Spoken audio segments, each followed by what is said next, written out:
ভাই বেরিয়ে এসে দেখ, আমি বিয়ে করে বউ এনেছি। ধনকে দেখলু তুই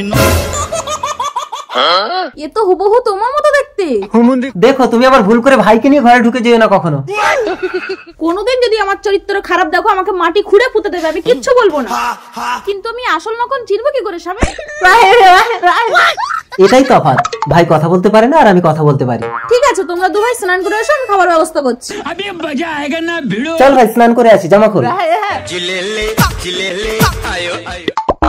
তুমি চলে এসছো স্বামী, তোমার গোগা ভাইটা এখনো স্নান করে আসেনি, ঘর ফাঁকা আছে, তাড়াতাড়ি ভিতরে চলো। এই আমাদের যদি ছেলে হয় কি নাম দেবে গো?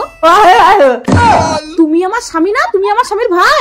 যা হয়েছে তাড়াতাড়ি বাইরে যাও, আর এইসব কথা আমার স্বামীকে কোনোদিনও বলবে না। ঠিক আছে, কোনোদিন বলবো না। তোমরা তাহলে কিছু ভুল করে ফেলে তাকে এইভাবে চাপা দিয়ে দাও নাকি? কি করবো, সতী সাজতে হবে তো।